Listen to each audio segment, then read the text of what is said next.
Hello everyone, this is me, Mike, and welcome to one of my San Diego 2015 Comic-Con exclusives, unboxing, telling my story kind of like videos. Just to give a quick recap, there's a playlist in the top right and you want to start it from the beginning if you haven't seen them all.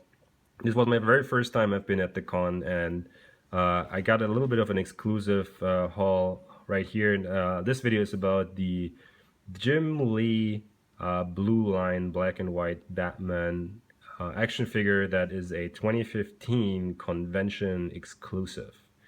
Now, this one was available for sale on the show floor at different vendors, and you could just ask them if they have them available. Most of the ones that I asked didn't have it, and it was supposed to go for about 40 bucks, and I'll show you what it looks like in a minute. But that was kind of like only the recommended selling price, it seemed like, because I would see this available for sale at some vendors for as high as 80 bucks, which is kind of like twice the price tag they supposedly would go by. But I guess if you're a desperate collector, you would pay that price margin. And also, if you buy one of these guys, for everyone that you buy, you'll get a chance at being able to buy a $300 exclusive action figure that would feature a unique piece of art by Jim Lee. So you'll have to buy this guy first, or multiples of these if you wanted to have a raffle ticket or multiple raffle tickets. Now, because I only had one day, the Friday on the con, I was quite desperate to get one of those, and all the vendors that would sell them for 40 bucks are already sold out. But I saw one that had it available for 55 bucks, so I said, hey, whatever. The added 15 bucks is not too bad, given that I have already seen this guy go for 80 bucks or more in some vendors before, which I kind of like found ridiculous. I don't know if I would have spent 80 bucks maybe if I really wanted to and got desperate, but 55 bucks is still okay for this guy. All right, so this is the box. It says 2015 convention exclusive, and it features a couple of stencil drawings of Batman by Jim Lee. And if you don't know Jim Lee, look him up on Wikipedia. There's quite a lengthy article about Jim Lee and his history with DC Comics and his series of Batman drawings. For me, it's one of my favorite artists that drew Batman, because he kind of like gives him this like burly but kind of like technology feel to it. Like he has kind of like a technical details at the cowl or at the chest piece. Looks a little bit like an Iron Man variant in black and white. I don't know. Like he has this like technology suit and sharp edges and sharp details and contrasts. So that's what I really like about this guy. And Batman in general, I'm a big fan of DC's Batman. So let's open it up. This one is sealed at this corner right here, but the box actually has some like magnets in here, so it folds out and closes like on a magnet. And it came shrink wrapped. So if you actually want to go for like resale value on this guy, you probably wouldn't want to unwrap it. But as I'm a very bad collector and I always want to like keep this, I want to keep this for myself for sure. And I kind of like maybe want to play with it. So I already unwrapped it and had a look at it. So it comes with a Jim Lee piece of artwork. Now, this is not the unique piece of artwork. This is one of the artworks that you would get whenever you buy a $40 version of the Blueline black and white Batman, and this one is the action figure itself. And it looks very, very, very nice, and I'll show you in detail later. One thing that's actually quite nice is that at the cape in the back, they drew the silhouette or skyline of Gotham, Gotham City, which is actually adds quite a nice bit of detail. He has the bat belt. He has like kind of like very burly, muscly. He has the cowl. He has the spikes at the back of his. I'll take him out. He has the spikes at the back of his hands and gauntlets. And again, you can see the kind of like these are the magnets that hold the whole thing together. So if you want to take this out, and again, you probably don't want to do it if you go for resale value. Let's see. I've never took this one out. Maybe I should have a look at this one first. Right. So I don't know what you would do with this part other than, I don't know how does it work? Oh, okay.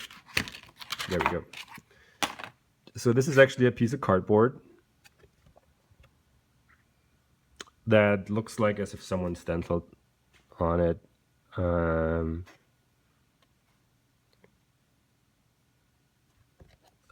But it might as well be a nice print. So I'm not entirely sure about that. But definitely it looks great, and I'll probably leave it in this box. Just for the fact that, wait, how did I do? Was it this way? Was it this way? It was, no, it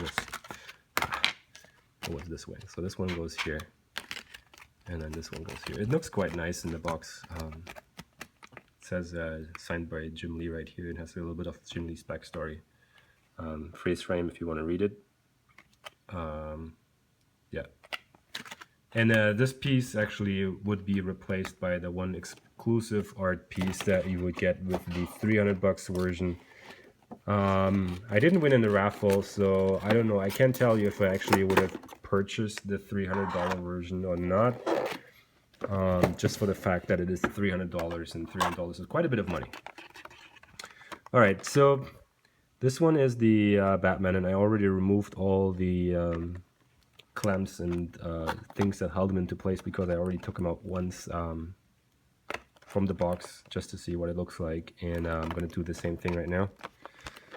You want to be a bit careful with this cape because it actually goes through the plastic, so you don't want to tear it or rip it or anything, so you want to be a bit careful right here when you remove them so it doesn't cut anywhere. And then you're left with this piece of plastic, and then you have the actual action figure right here, and it is actually quite articulated. You have like upper leg movement, you have knee movements, you don't have any foot movement.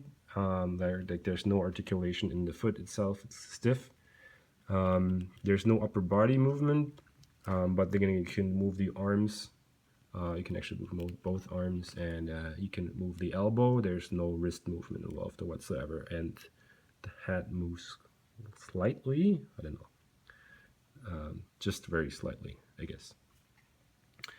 But and then there's these sharp tips at the end of his gauntlets. I really like the style of this action figure in black and white, or gray and white, or whatever have you, monochromatic. You can see the skyline of Gotham City and the back of his cape, which is amazing. I think that's a really nice detail. And then it's painted asymmetrically except for the Batman logo. By that I mean that you can see by his feet, this foot is painted in a different style than this guy, or in a different way. This one is all black, whereas this one is black and white, which adds yet another more detail, which brings out a couple of more features.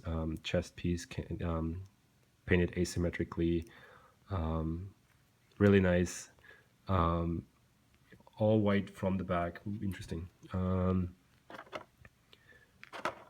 I don't know if you actually, if you want to have an action figure for actually playing with Batman, this is probably not the one you want to get. You want to have this somewhere on a shelf to look at, or even keep it in the box. That's probably what I want to do, because then it doesn't collect dust or anything. It stays nice. You can just put him into like a limited amount of poses, and it doesn't have any equipment that came with it. So I don't know. I don't think there's very much value in playing with it, but definitely a nice thing to collect with. And again, this is one of the San Diego 2015 Comic-Con exclusives. There might be some other Blueline figures down the road from DC. DC actually makes some very, very nice collectible figures that are like action figure like, but not actually for playing with them, but for collecting. They sold plenty of these at the con directly, so if you actually want to go into collecting these figures, there's plenty of opportunity in the con. This one is well within the budget that I set myself for, around $100 for shopping at the con. Actually, I didn't have to pay anything for the Lego figure that you can see my story about in another video that's linked up in the playlist right here. And this guy set me back about 55. I think with tax it was about close to $60. Set me back about close to $60, which is well within the budget that I set myself. And I think it's a good idea to set yourself a budget when you go to an event like Comic-Con, just so you don't overspend or regret anything afterwards. That's it for this video. Please subscribe to the channel if you don't want to miss out on any of the other Comic-Con related videos that I bring up, or any other videos on this channel. And also give this video a thumbs up if you like it. I'm not sure, but I think I have one more video to cover up where I want to rant about Loot Crate and Comic-Con and exclusivity. But you'll have to click that video in order to see what that's about. Until next time.